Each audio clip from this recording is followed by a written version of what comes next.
আসন পেতে সিঁড়ি দিয়ে নিজের তলায় যাচ্ছি বসে পেতে।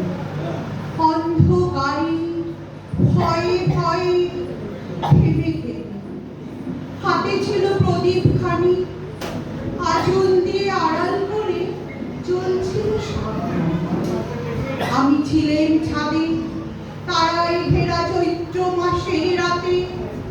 হঠাৎ মেয়ের কান্না শুনে উঠে দৌড়ে গেলাম ছুটে। সিঁড়ির মধ্যে যেতে যেতে প্রদীপটা তার নিভে গেছে বাতাসে।